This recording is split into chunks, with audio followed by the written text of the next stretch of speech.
அப்போது ரெஸ்டன் என்ன சொல்கிறார், தன்னுடைய கட்டுரையை ரொம்ப கிளியராக எழுதிட்டார். என்ன எழுதியிருக்கார் அப்படின்னு பார்த்தீங்கன்னா, தனக்கு ட்ரீட்மெண்ட் கொடுத்த சிகிச்சையாளர், அக்குபஞ்சர் சிகிச்சையாளர் மூன்று இடங்களில், முழங்காலுக்கு கீழே 3 இடங்களில் வந்து ஊசி மூலயமா ஊசி செலுத்தி சிகிச்சை அளித்தார் அப்படின்னு சொல்லி பதிவு செய்கிறார். ஸோ இதுலேருந்து நமக்கு என்ன புரியுது அப்படின்னு பார்த்தீங்கன்னா, சீனாலையும் கூட 3 புள்ளிகள், மிக மிக குறைந்த 3 புள்ளி சிகிச்சை முறை தான் பயன்பாட்டில் இருந்திருக்கு. அதுவும் 1971 அந்த 70s பீரியடில் கூட சீனாவில் மிக குறைந்த புள்ளிகள் வழியாக சிகிச்சை கொடுத்து நிறைய பேரை குணப்படுத்தியிருக்காங்க அப்படின்றது நல்லாவே தெரியும். ஏன்னா அவருக்கு நிறைய எக்ஸ்பீரியன்ஸ் இருந்ததுனால தானே ரெஸ்டன்ட்க்கு வந்து பார்த்து ட்ரீட்மெண்ட் கொடுத்து சரிப்படுத்தியிருக்காரு.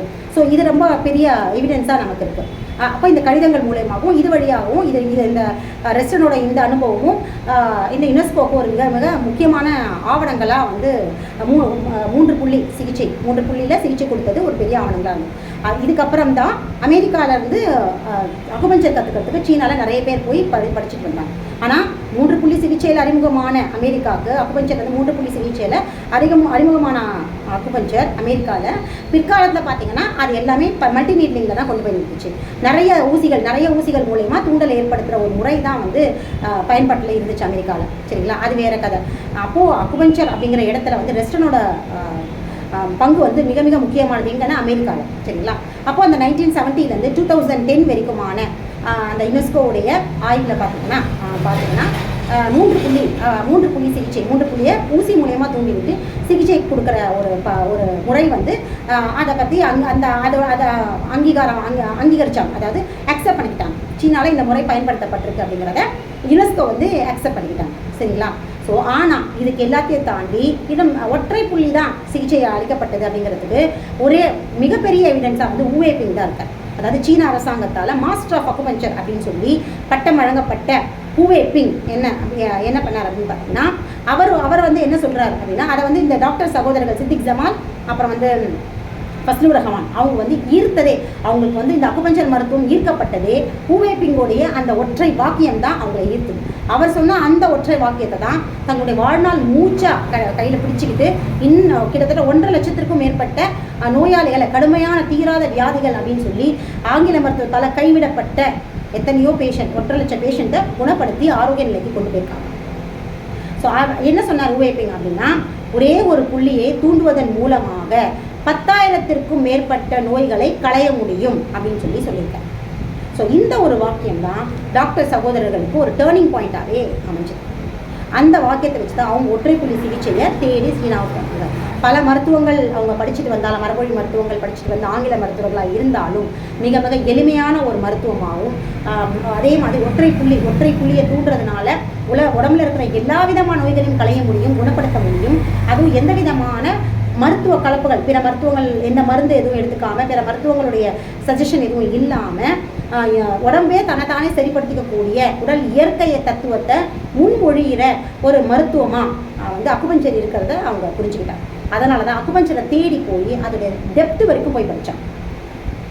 நான்ஜிங் புக்லேருந்து, நெய்ஜிங்லேருந்து, ஹைச்சாங்லேருந்து எல்லாத்தையும் படித்து 3 புள்ளிகள் புழக்கத்தை எப்படியும் வந்து அவங்க 1984 அப்புறம் தான் வந்து அவங்க அக்குபஞ்சர் மருத்துவத்தை எடுத்தாங்க கையில். அப்போது 1970s வரைக்கும் அந்த காலங்கள் வரைக்கும், அதுக்கப்புறம் இந்த காலங்கள் வரைக்கும் 3 புள்ளி சிகிச்சைகள் தான் இருந்தது. அது இல்லாமல் சீனாவில் அதெல்லாம் 80 வயது பாரம்பரிய மருத்துவர்களும் 3 புள்ளி சிகிச்சைகள் தான் பயன்படுத்திட்டு இருந்தாங்க அப்படிங்கிறதும் தெரிய வந்திருக்கு. அப்போது சீனாவில் அந்த காலகட்டங்களில் அவங்க அதாவது டாக்டர் சகோதரர்கள் அக்குபஞ்சர் படித்த காலங்களில் 3 புள்ளி சிகிச்சை முறைகள் தான் அங்கே பயன்பாட்டில் இருந்திருக்கு அப்படிங்கிறதும் நமக்கு தெளிவாக தெரியும். அப்படி 3 புள்ளி சிகிச்சையை அவங்க பார்த்தவங்க, அதை பற்றி அறிஞ்சவங்க ஒற்றை புள்ளி சிகிச்சை அப்படிங்கிற இடத்துக்கு வந்திருக்காங்கன்னா ஊவேபிங் கூட இந்த ஒற்றை வாக்கியம் தான் அவங்கள அக்குபஞ்சரை நோக்கி கூட்டிகிட்டு போச்சு. அப்போ அதை நோக்கின அந்த பயணத்தை வந்து இந்த ஒரு வாக்கியம் தான் அவங்களுக்கு வந்து ஒரு பெரிய டேர்னிங் பாயிண்ட்டாக இருந்து அக்குபஞ்சருடைய தேடலை நோக்கி அவங்க ட்ராவல் பண்ணிகிட்டே இருந்தாங்க. அந்த ட்ராவலில் தான் அக்குபஞ்சர் மருத்துவத்தை ஒழுங்கு பண்ணி சீன மருத்துவத்தில் 3 புள்ளி சிகிச்சை அழிச்சிட்டு இருந்த சீன மருத்துவத்தை இந்திய அக்குபஞ்சராக ஒற்றை புள்ளி சிகிச்சையாக வந்து அவங்க முறைப்படுத்தி இந்தியாவில் பயன்படுத்தணும். அதுலேருந்து படித்தவங்க தான் கம்மம் அகாடமியில் இருக்கிற எங்கள் மாஸ்டர்ஸ் எல்லாருமே நாங்கள் இந்த ஒற்றை புள்ளி சிகிச்சையை தான் வந்து இப்பவும் பயன்படுத்திட்டு இருக்கோம். எங்களுடைய அனுபவமாகவும் வந்து இந்த ஒற்றை புள்ளியில் ட்ரீட்மெண்ட் கொடுக்குற ஒற்றை புள்ளியை நாங்கள் தூண்டி விடுறது ஊசி வழியாவோ இல்லை தொட்டு தூண்டி விட்டுறது மூலயமா வந்து எப்படிப்பட்ட தொந்தரவுகள், ஆங்கில மருத்துவத்தால் ஆப்ரேஷன் தான் பண்ணி ஆகணும், சர்ஜரி பண்ணி அந்த ஆர்கனையே வந்து வெட்டி எடுக்கணும் அப்படிங்கிற எக்டமின்னு சொல்லுவாங்க இல்லையா, கட் அண்ட் ரிமூவல், அந்த எக்டமி தான் பண்ணி ஆகணும் அப்படின்னு சொல்கிற ஒரு நிலையில் இருக்கிற எப்படிப்பட்ட ஒரு நோயாக இருந்தாலும் வியாதியாக இருந்தாலும் மீண்டும் அதே உறுப்பை சரிப்படுத்தி தன்னுடைய இயல்புக்கு திரும்பி பழைய மாதிரியாகவே இயங்க வைக்கிற அளவுக்கு இந்த ட்ரீட்மெண்ட் வந்து அந்த அளவுக்கு உடம்புக்கு சப்போர்ட் பண்ணுது அப்படிங்கிறத எங்களுடைய சொந்த ட்ரீட்மெண்ட் வழியாக வந்து நாங்கள் கண்ணால் பார்த்துருக்கோம், அதை ப்ரூவ் பண்ணிருக்கோம். சரிங்களா? அதை விட என்ன, இன்றைக்கி தடுப்பூசியால் எவ்வளோ பிரச்சனைகளை ஃபேஸ் பண்ணிட்டு தான் இருக்கிறோம், எத்தனை இறப்புகள் டெய்லி ஒரு டெத் நடந்துக்கிட்டு தான் இருக்குது. அது போக எத்தனையோ பேர் பல நாள் பட்ட தொந்தரவுகள், கொரோனா காலத்துக்கு முன்னாடி இல்லாத தொந்தரவுகள் இன்றைக்கி அவஸ்தைப்பட்டு இருக்காங்க இல்லையா, எத்தனை அவதிகள் பட்டுட்டு இருக்காங்க இந்த தடுப்பூசியால் ஏற்படுற பாதிப்புகள். இதிலிருந்து எங்களுடைய மருத்துவம் மட்டும்தான் பேஷண்ட்ஸை குணப்படுத்துகிறது. நீங்கள் சித்த மருத்துவமோ ஆயுர்வேத மருத்துவமோ இல்லை வேறு மரபொழி மருத்துவர்கள்கிட்ட ட்ரீட்மெண்ட் எடுக்கிறவங்களுடைய ஆய்வு செஞ்சு பாருங்கள், அக்குபஞ்சர் ட்ரீட்மெண்ட் எடுக்கிறவங்களும் ஆய்வு செஞ்சு பாருங்கள்.